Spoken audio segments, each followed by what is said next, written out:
Imaginez un peu la scène. Un stade bondé. Noir de monde, oui.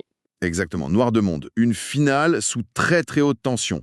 L'air est électrique, presque irrespirable, tellement il est chargé de l'espoir de dizaines de milliers de supporters. On ressent tous cette adrénaline dans ces moments-là.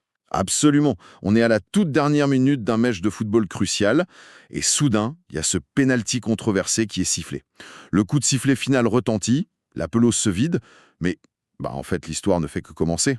Et c'est là que tout bascule. C'est ça. En une fraction de seconde, on passe de la ferveur des gradins, de la passion pure, au froid couloir du droit international. C'est vraiment le point de départ de notre exploration en profondeur aujourd'hui. C'est une bascule qui est vertigineuse, en fait, et que les foules peinent toujours à anticiper. Le sport a cette capacité unique de faire bouillir les émotions collectives, de créer un peu un sentiment d'immunité de groupe. Ouais. L'effet de meute, on se sent intouchable. Voilà. Mais quand ces émotions débordent physiquement les limites d'une tribune, elles percutent de plein fouet une réalité institutionnelle et judiciaire qui, par définition, ne connaît pas la passion. Elle ne voit pas les couleurs d'un maillot. Et le réveil est souvent très brutal. Bon, et c'est tout l'enjeu de notre analyse d'aujourd'hui. On va se plonger dans les suites très concrètes et honnêtement très complexes de la finale de la Coupe d'Afrique des Nations 2025. Celle qui a opposé le Sénégal au Maroc. Exactement.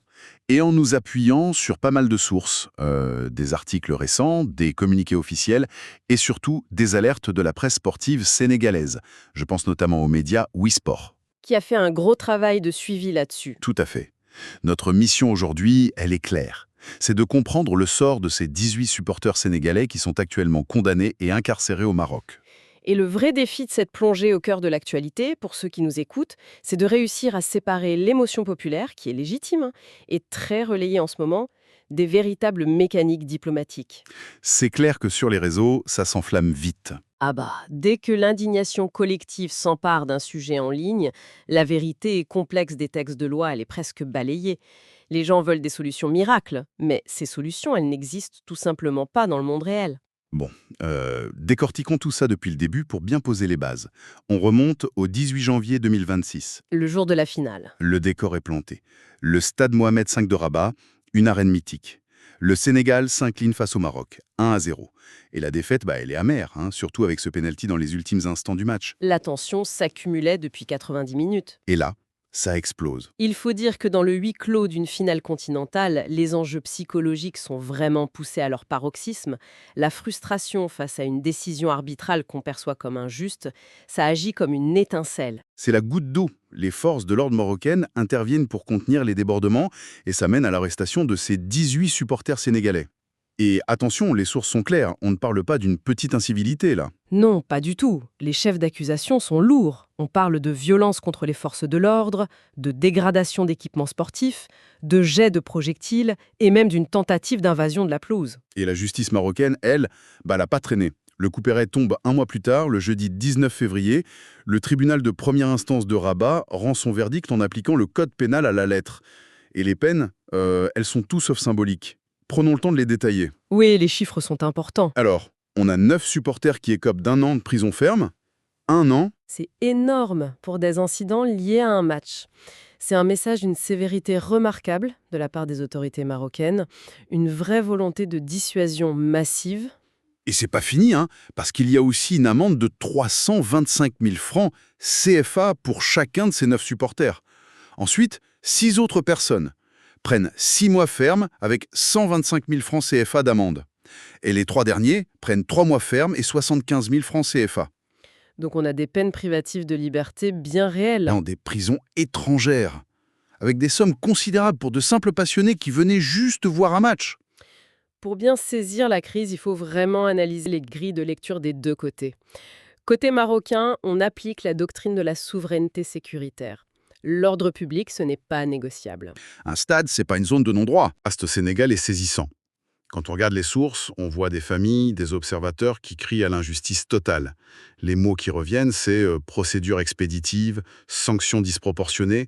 Il y a ce sentiment, tu sais, que la justice marocaine a eu la main lourde par rancœur post-défaite. Comme pour faire un exemple. La défense est d'ailleurs engouffrée là-dedans.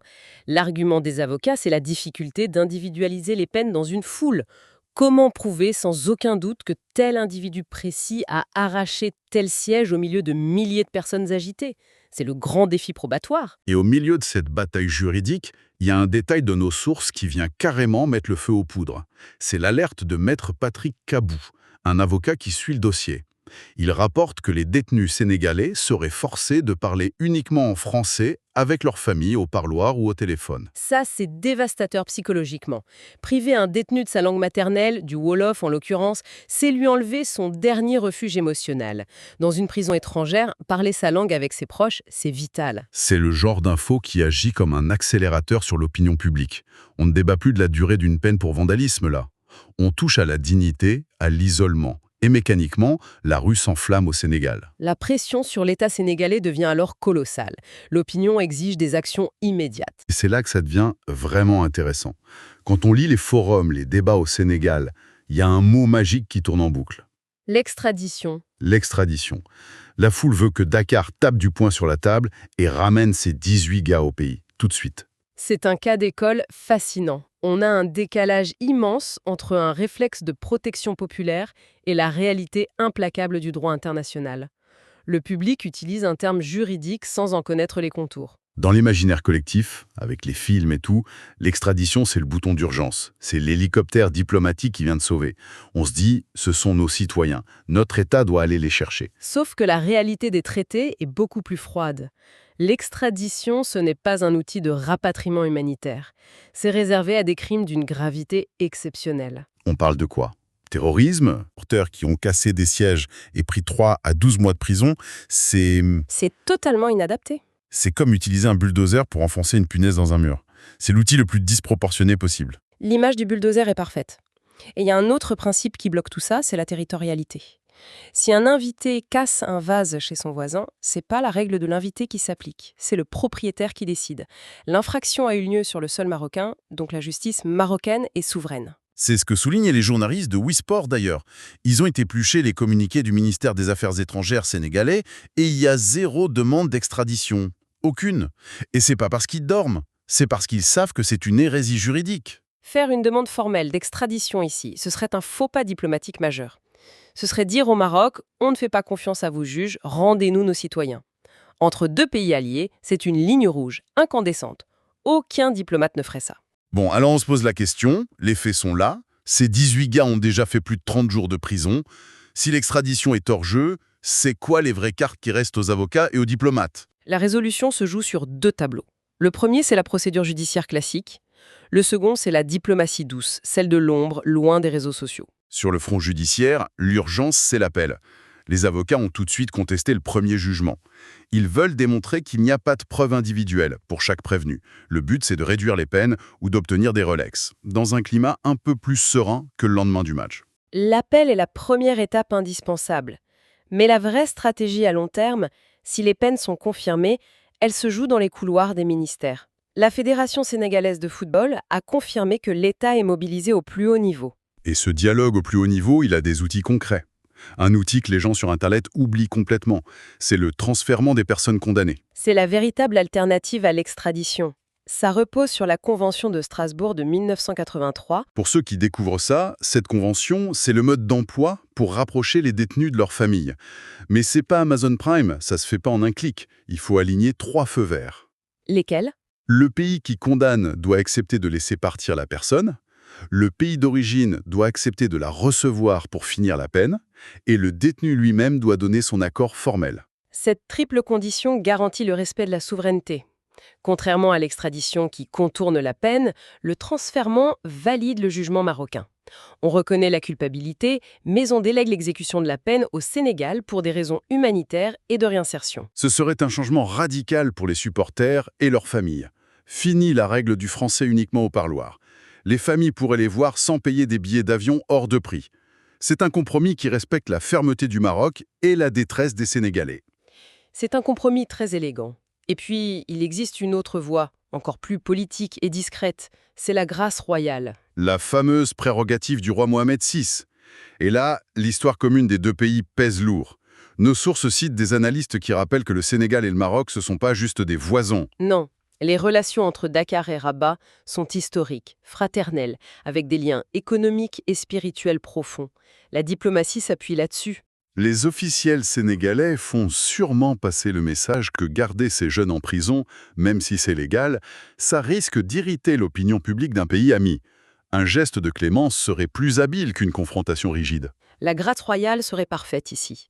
Lors d'une fête religieuse ou d'une rencontre bilatérale, le souverain pourrait amnistier ses supporters. L'équation est idéale. Le Maroc a montré sa fermeté avec les peines initiales et montre ensuite sa bienveillance diplomatique envers une nation sœur. Quand on prend un peu de recul, ce qui est dingue dans cette analyse, c'est de voir les conséquences d'un événement banal. Un coup de sifflet, une défaite, une foule en colère et paf. Quelques semaines plus tard, on jongle avec le code pénal marocain, la Convention de Strasbourg et des enjeux diplomatiques énormes. Ça nous rappelle l'importance de l'esprit critique face à la tempête de l'information en continu, l'indignation virale qui réclame une extradition impossible, elle se fracasse contre l'architecture du droit international. Comprendre ça, c'est refuser de se laisser emporter par l'émotion pour voir les vrais enjeux. Les crises internationales ne se règlent pas en majuscules sur Internet, mais dans les chancelleries avec des textes de loi. Mais avant de se quitter, il y a une dimension plus large à aborder. Oui, ça soulève une vraie question pour l'avenir. Si un simple match peut à ce point mobiliser les ministères, tester les traités et mettre sous pression deux alliés historiques, comment les futurs pays hôtes vont-ils gérer ça à la récive? C'est la grande question. Comment équilibrer l'application stricte de la sécurité nationale avec la poudrière émotionnelle et irrationnelle qui est une foule de supporters étrangers? C'est un casse-tête monumental pour les futurs organisateurs. Le sport, la sécurité d'État et la diplomatie vont devoir cohabiter sur un fil de plus en plus fin.